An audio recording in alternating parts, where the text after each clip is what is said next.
Morning, everyone. So today we're going to be starting into our last chapter of our course. This is going to be Unit 10.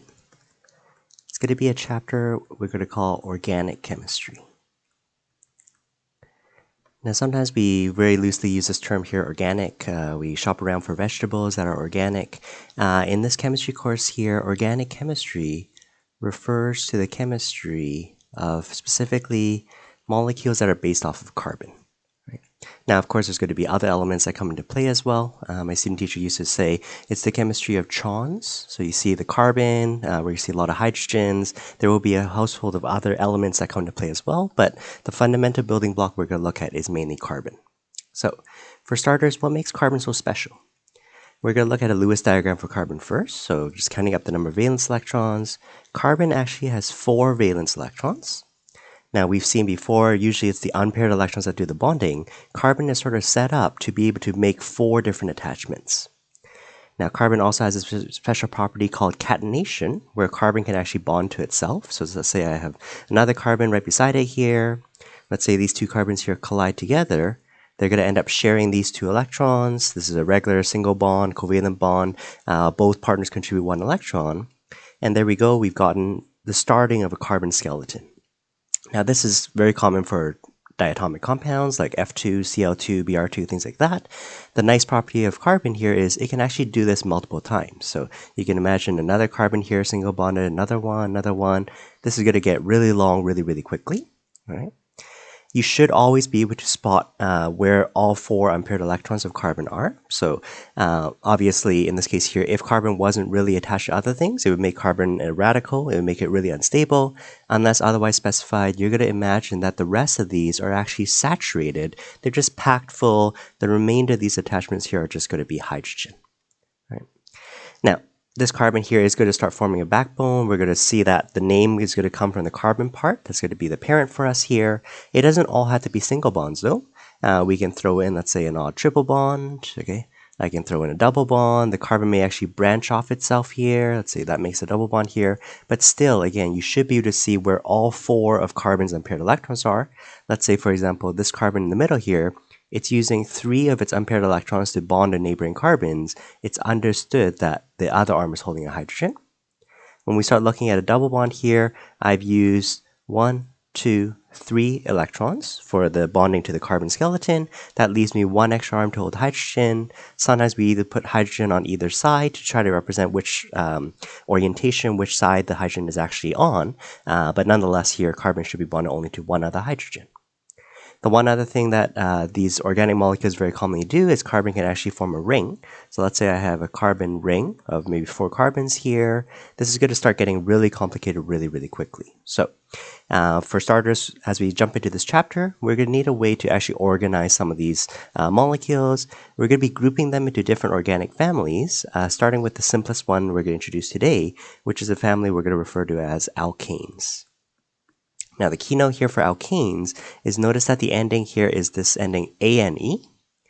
This alkane family is characteristic of everything being single bonded. Okay. Specifically, when carbon ends up forming this chain here, it's carbon single bonded other carbons. There's no double bonds, there's no triple bonds yet, or else that would put us into a new family. We're going to learn a lot of the naming tips with this first family because a lot of the Iupac naming rules that we're going to learn here are going to apply to upcoming families as well. So as we look into this family of alkanes, we're actually going to do a subset of alkanes here, sort of a small category of it here. We're only going to focus on the hydrocarbons for now. Now, we have seen this term before. Hydrocarbons only contain 2 types of elements here. You can probably guess it here. The hydro stands for H, and the carbon here stands for C. So far we're going to be in our organic family. We're looking for single bonds. There's going to be carbon bonded to itself many times. And we're going to imagine that the hydrogens, again, the word is saturated. They just sort of fill up all the other gaps in the molecule. Now, as you start looking at some of these alkanes here, there's a couple different ways we can actually draw these pictures. So I'm going to set up almost like a table for you here. We're going to start off with something called a structural formula. This one here, as we'll see, is going to show us, well, as the name suggests, the structure, the bonding, all the attachments, and all the details. As the molecule steadily gets really large, the structural formula here is going to start getting huge. So what we're going to do is we're actually going to switch over from structural formula, leave a little bit of room here. We're going to go to the third category here. We're going to switch to the other extent here. We'll call this here a molecular formula. We saw this back when we were looking at empirical molecular formula. This tells us just really condensed, really sort of simple, how many of carbons, how many hydrogens do I have? This is a good way of finding the actual compound, as we saw earlier. Sort of we go from a really detailed structural formula to a molecular formula. So let's start off here with an alkane here. Let's just start off with just one carbon. Right? Again, carbon has 4 unpaired electrons here. We're going to imagine that hydrogens sort of saturate the rest. Okay. So this is actually our simplest alkene family. We're single bonded. Structural formula shows all the bonding. It shows that things are single bonded. It shows that all the hydrogens are around the outside. The molecular formula is sort of the other extreme here. If I don't want to show all the detail, I'm just going to sum up how many carbons, how many hydrogens do I have. So in this case here, our simplest alkane here has 1 carbon and 4 hydrogens. You probably remember here, this one here we're going to be calling our Iupac name. Iupac here is the group that sort of sets all the rules for chemistry. These rules that we're learning in naming organic compounds were set by Iupac. The reason why I bring them up is because sometimes they say, write the Iupac name. It's basically writing the name that we're going to learn as we go through this lesson. So you probably remember the common name for this one here is actually methane, really primary component of natural gas. We're going to be starting to take apart these names here. This prefix here, syllable that comes before the word here, meth, actually implies the thing has 1 carbon. So later on when you see things like methanol, things like that, also that prefix meth stands for 1 carbon in the backbone. The ending, this is what we call the suffix. Notice the suffix here, the ane ending, reminds us of the alkane ending here, reminds us that we're all single bonded. We're in this alkane family. So we are methane, a 1 carbon, but single bonded molecule. So that's how you sort of take apart that name there. Okay. Now, as we start looking at bigger and bigger alkanes, we're going to start realizing, well, structural formula certainly is really nice. It gives us all the detail. Molecular formula is nice in finding, say, molar mass, things like that. But there's sort of 2 extremes. We would like to have something in the middle here. Let's just add one other way of representing it here called the condensed formula. We're definitely going to be simplifying things, sort of condensing, squishing down things here. But what we're going to be condensing, we're going to leave any carbons all written out. But all we're going to be condensing down are the number of hydrogens. So in this case here, we're not seeing much of a difference. We do just have the 1 carbon. I am going to condense down the fact that it has 4 hydrogens. This looks like CH4. Not much difference from molecular formula. But as we start going down these alkanes here, you're going to start seeing some difference. So far, those are 4 different ways of representing them. Let's go to our second alkane here. Let's just bond 2 carbons together. Remember, you should always be able to predict carbon has the ability to make 4 bonds with its unpaired electrons. These carbons are using one of their electrons to do the single bond here. You should be able to count for me just saturating the rest of them. There's actually hydrogens that are attached to the remainder of the sides here. Right. As we look at molecular formula, we just want a total number. How many carbons, how many hydrogens? You should be able to just look here. Well, we have 2 carbons here, C2. We have the 6 hydrogens, so we have H6. All right, so there's your molecular formula. Now we're going to start seeing the importance of this condensed formula. This C2H6 here is a little bit too simplified for me. I don't necessarily know, especially as the molecule gets bigger, I don't necessarily know where the hydrogens are attached, how the carbons are attached together. What the condensed formula does for us here is it actually condenses the hydrogens, but leaves the carbons that are separate. So for example here, I have a carbon on the left that's holding 3 hydrogens. So I have CH3, right? So this carbon here happens to be holding 3 hydrogens, and then maybe switch over to another color here. I'm going to still write out, let's say, this orange carbon that I marked off. This carbon is also holding 3 hydrogens here, so we have CH3. Right? So you're starting to see here this condensed formula is somewhere in between a structural and a molecular formula. It is understood that in organic, usually carbon ends up forming a backbone here, although these carbons here look like they're sort of interfered by this hydrogen in between, but the carbons are actually attached together. The hydrogens, they can never be in the middle of the chain because they can only have 2 electrons in total. We saw that in the last chapter, but we see that the carbons end up forming that chain there. If you remember, we may have encountered this in the last chapter with atomic structure here. We call this molecule here ethane. Again, now we can start taking apart the name here. The ane tells me we're in the alkane family, we're in the single bonded family. This eth prefix actually implies that we have 2 carbons. So we're going to see a list of prefixes later on, counting 1 to 10 again, just to imply how many carbons there are in the middle of the chain. All right, moving on, let's go to really common chemical when we do like propane, gas stoves, things like that, barbecues, things like that. So we have 3 carbons strung in a row. You can imagine having the hydrogens to sort of saturate the rest. So this carbon on the left is only holding the 1 middle carbon, so it has 3 other arms to hold hydrogens. Sometimes we're lazy and we don't actually draw the extra hydrogens in. This middle carbon here is holding the 2 carbons on either side. It's using 2 of its unpaired electrons, leaving 2 arms to hold hydrogen. And the one on the final on the right here also is holding 3 hydrogens. So if you count up the total number again, you should count that there's 8 hydrogens. So we can say here C3H8. I already gave the name here, that we call it propane. And there we go, we're starting to see, notice that the ending isn't changing, it's always A and E, but this prop ending is now going to imply that we have 3 carbons. Right? So later on when we see propanol, cyclopropane, things like that, the prop prefix actually implies 3. As I start condensing this down here, we're starting to see a difference between different carbons. If the carbons are on the sides of the molecule, namely they're only holding one other neighbor, you notice that they can hold 3 hydrogens. Sometimes to imply the fact I can actually show there's 3 hydrogens, I can write it actually here as H3C. That's exactly the same as a CH3, but I'm trying to hint at the fact that these hydrogens are actually on the left-hand side of this molecule. Okay. Then comes another carbon. This middle carbon a little bit more special because it's holding 2 carbons already. Because it's not a terminal carbon, it's not a side carbon, it only has 2 extra arms to hold hydrogen. So the next carbon along here would be a CH2. In fact, all carbons that are mid-chain will always be CH2 until we get to the end of the chain. This one didn't take very long. This carbon here is already at the end of the chain. This is now holding 3 other hydrogens. We now have CH3. And again, it's understood here, carbons are usually connected to each other. We're still in the alkane family. Everything's single bonded, no double bonds just yet. But we can sort of have that at a condensed structure. Okay. As you start looking at these molecular formulas, you're starting to see a pattern. Obviously, we're getting steadily bigger alkanes by adding more carbons here.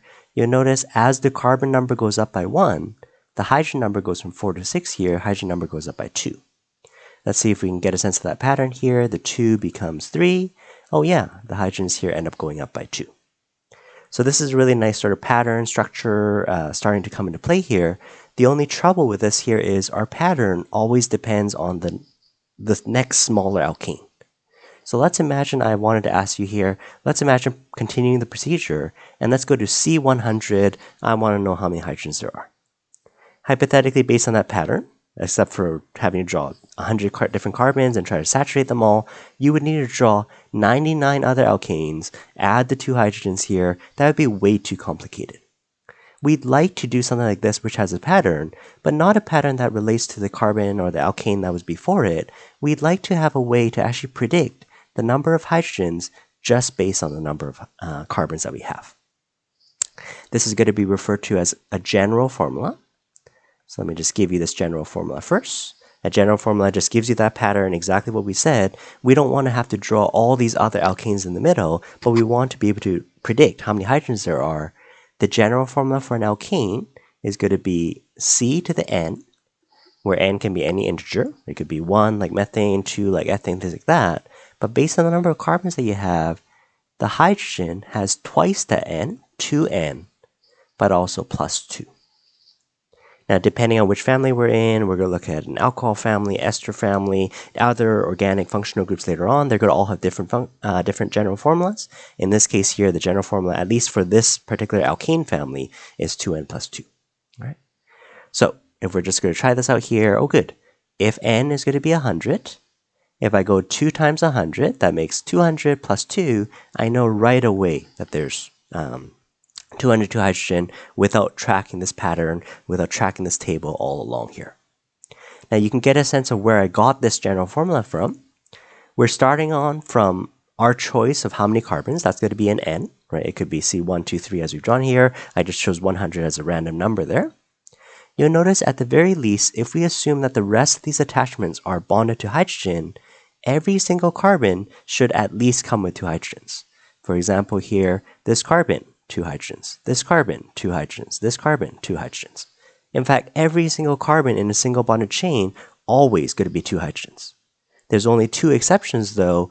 If I have the carbons that are terminal, the ones that are happening to be on the end of the parent, the end of the chain, we're going to see that in addition to the 2 hydrogens that they have 1 extra 1 here and 1 extra 1 on the end. That's where we actually get this plus 2 from. So that's where we get this general formula from. You can just memorize that 2n plus 2. We're basically banking on the fact that at least every carbon should have 2 hydrogens, with the exception that the 2 on the end have 2 extra hydrogens. Right? Let me just go over some of these prefixes here. Again, this is called Iupac Naming. So if they ask you, write the Iupac name for a certain organic molecule, just like we've done before, we're going to count to 10. 6, 7, 8, 9, 10. Now we already started seeing some of these prefixes here. 1, we said methane, so the prefix was meth. Second one was ethane. 3 was propane, so prop. We're going to get to butane, which is also another really common gas, so we're going to call it butane. Okay. You'll notice, strangely, for the parent name, the organic for 1 to 4 actually changes up a little bit. Okay. I usually get people, yeah, they remember meth and eth. Sometimes they accidentally swap propane and butane. So I just say a really simple acronym here. I say, my elephant plays basketball. Okay, and that way I can get 1, 2, 3, 4 in order. Okay. So whenever we're dealing with the suffix, the parent name here, they do happen to have these endings here. Okay. Fortunately for us here, as you go from 5 over to 10, these are the normal prefixes. So see if you can write it up for me here. 5 should be like, say, pentane.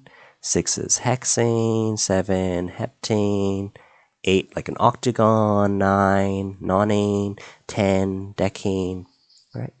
Fortunately, 5 to 10 are just normal, okay? So as we get to longer and longer hydrocarbons, longer and longer alkanes, we're going to utilize some of these prefixes here. Now, with the exception that 1 to 4 here, they changed up the parent name on you. We did see previously, for example here, mono meant 1, or di, and tri, and tetra. We will need to revisit some of these prefixes, but we're going to see, especially as we start doing this naming here, it doesn't come in the parent of the name. Okay. So let's just start off here. Let's go to the next bigger alkene here. Let's say they give us the word here, butane. So again, you can take apart that name for me here. But stands for 4 carbons. The A and E ending tells you that everything is single bonded for the time being. So we're going to start off here. Let's string together 4 carbons in a row. Right. Let's use that hint here. Carbons should always have 4 unpaired electrons. I should always be able to spot how many other arms carbon is using. We notice the carbons on the ends are holding 3 hydrogens. They have that extra hydrogen bit for us here. Any carbons that are in the middle, because they're holding already 2 neighboring carbons, they only have the 2 extra hydrogens in the middle. Okay. This is where we started getting the ch from the previous chapter here. We're starting to see a condensed structure. Yeah, the ones that are in the middle here only hold 2 hydrogens because they need to be holding on to the other 2 carbon partners. This carbon here is holding on to the 2 other carbon partners. Sure, we had called this one here butane already here. Sometimes to represent the fact that this is a straight chain, we're actually going to use the little letter at the beginning here, N hyphen. N hyphen butane, that N stands for the fact that this is going to be a straight chain. So especially as this hydrocarbon here gets longer and longer, we'll only go up to 10 because we just saw prefixes up to 10. But assuming that we had carbon 15, carbon 20, things like that, if I have an N in front of the parent name, I'm just trying to imply the fact that, oh, this is all just sort of strung together in one long name there. Okay. This butane molecule, okay, perfectly fine, 4 carbon chain. We know it's not a radical. We know that the hydrogens sort of saturate off the rest. This one here actually gives us our first example of something we're going to call a structural isomer. We'll see this in another lesson here. Turns out I didn't need to be a straight chain. We didn't need to string all 4 carbons in a row together. What we could do is we can take the same 4 carbons. Actually, it's going to be the same number of hydrogens. We're going to prove this for you. But imagine here, taking this group here. This is a CH3 group right now, carbon bonded to 3 hydrogens. Imagine chopping this, what we're going to be calling a methyl group, what's 1 carbon group off. And imagine trying to glue this carbon back on somewhere onto the chain. So let's just try that procedure here. So far I have 3 carbons in a row. I had taken off this CH3 group. And let's imagine trying to glue this back on the molecule.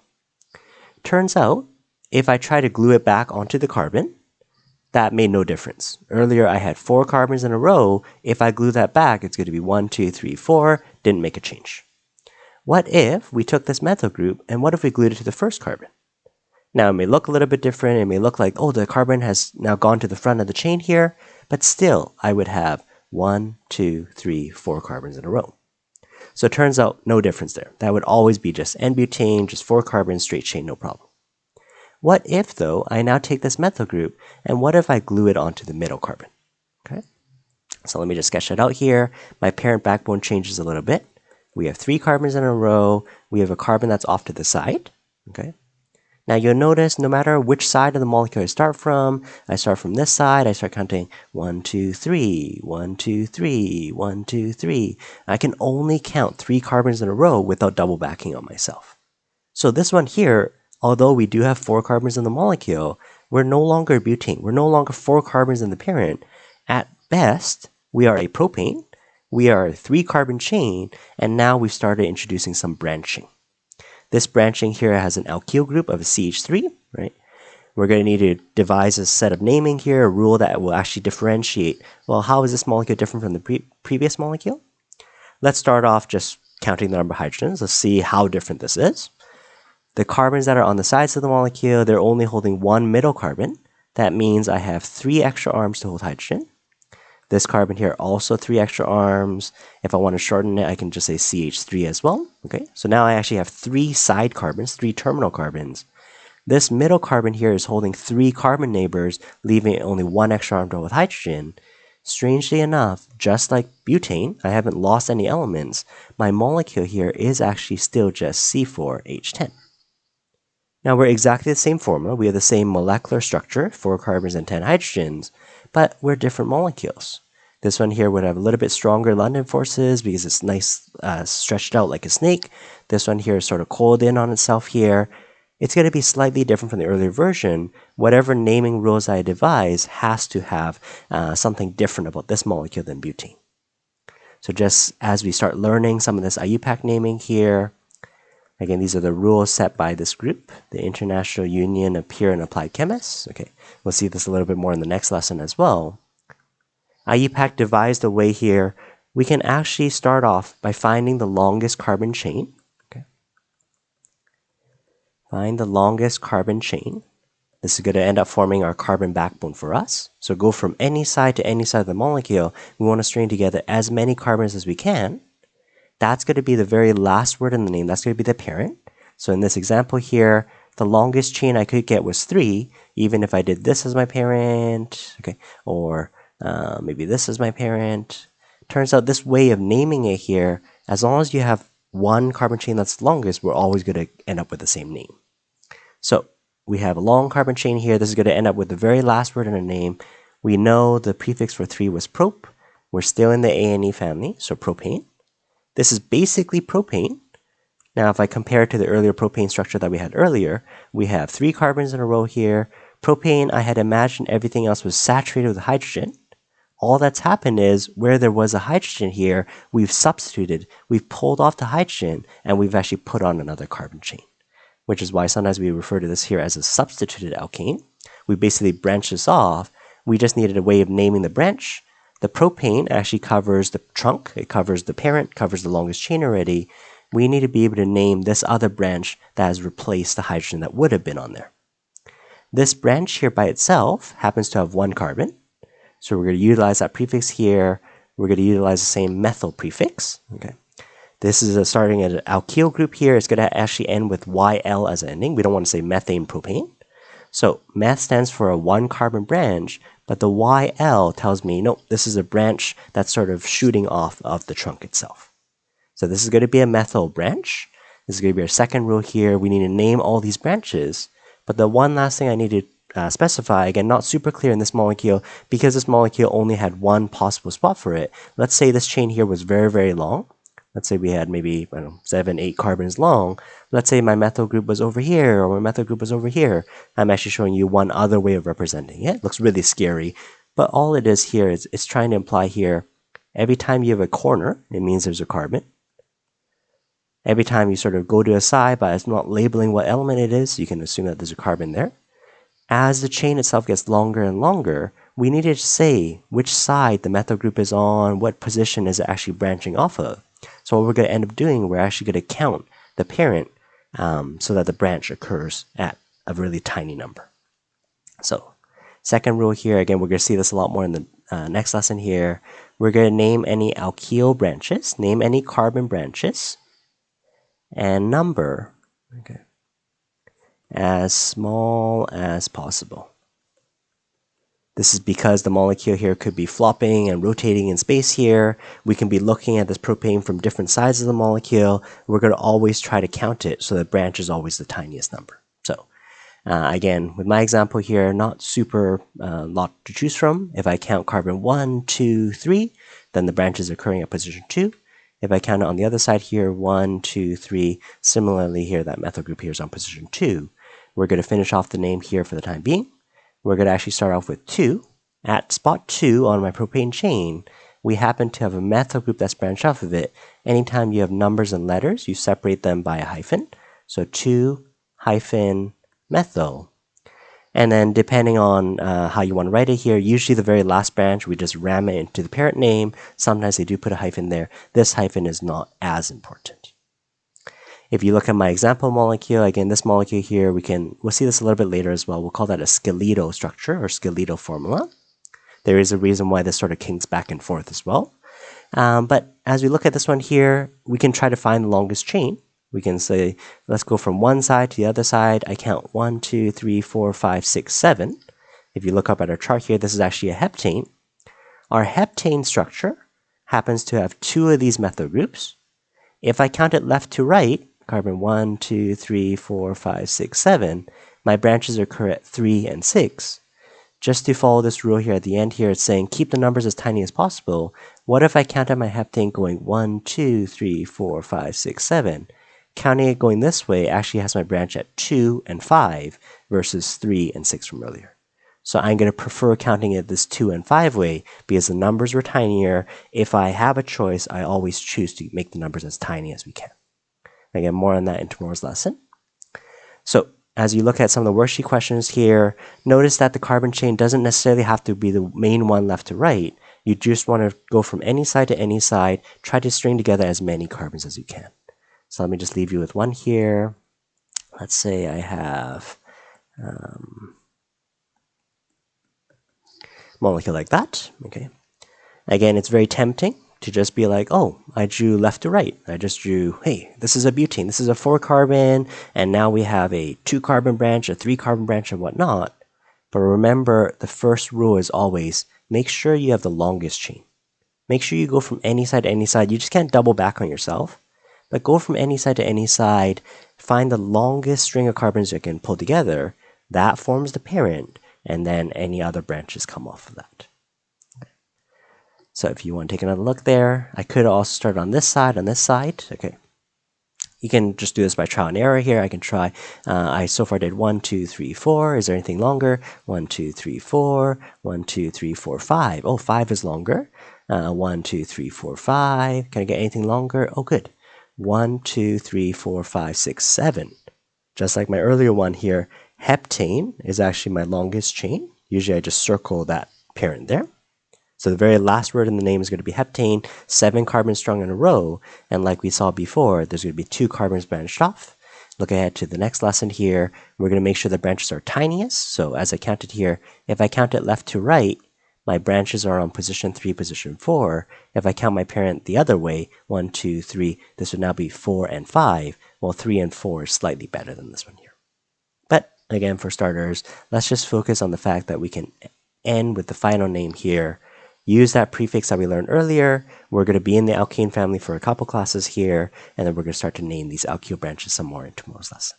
Thanks, guys.